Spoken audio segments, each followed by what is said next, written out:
குகைவாசிகள் 300 வருஷம் குகையில தூங்கியும் இளமையாகவே இருந்தாங்க. அது எப்படின்னு உங்களுக்கு தெரியுமா? சூரா கஹஃப்ல இறைவன் குகைவாசிகளை பத்தி குறிப்பிடுறான். அவங்கள 300 வருடங்கள் கிட்ட நாம தூங்க வைத்து எதிரிகளிடம் இருந்து பாதுகாத்தோம், இன்னும் 9 கூட்டினோம் சொல்லி. உங்களுக்கு தெரியுமா சோலார் கேலண்டருக்கும் லூனார் கேலண்டருக்கும் எத்தனை வருடம் வித்தியாசம்னு? சோலார் இயர்ஸ்ல இருக்கக்கூடிய 300 வருடங்கள் லூனார் இயர்ஸ்ல 309 வருடங்களாக மாறும். இன்னும் சூரா கஹஃப்ல நீங்க பாத்தீங்கன்னா சூரியன் உதயமாகும் போது அது அவர்கள் மீது படாமல் அவர்களுடைய குகையின் வலப்புறம் சாய்வதையும், அது அஸ்தமிக்கும் போது அது அவர்களுடைய இடப்புறம் செல்வதையும் நீர் பார்ப்பீர்.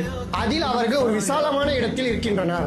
இது அல்லாஹ்வின் அத்தாட்சிகளில் உள்ளதாகும் அப்படின்னு இறைவன் கூறுகிறான். குகைவாசிகள் 300 வருடங்களுக்கு பிறகு எந்திருக்கும் போதும் கூட அவங்க இளமையாக இருந்தாங்க.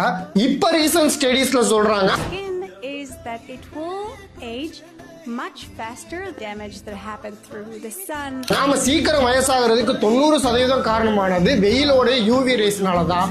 இன்னும் வெயில் பிரதேசத்துல இருக்கிறவங்களோட குளிர் பிரதேசத்துல இருக்கிறவங்க வயது அடையிறது கம்பேரிட்டிவ்லி கம்மியாகுது அப்படின்னு சொல்லியும். இதன் மூலமாக இறைவன் 300 வருடங்கள் தூங்கிட்டு இருந்த குகைவாசிகளை வெயில் அவங்க மீது படாத மாதிரி மாற்றி மாற்றி அவங்கள படுக்க வச்சு பாதுகாத்தான். சுப்ஹானல்லாஹ். இது மாதிரி பல்வேறு அறிவியல் உண்மைகளை இஸ்லாம் நாளுக்கு நாள் நிரூபிச்சுக்கிட்டு தான் இருக்குது.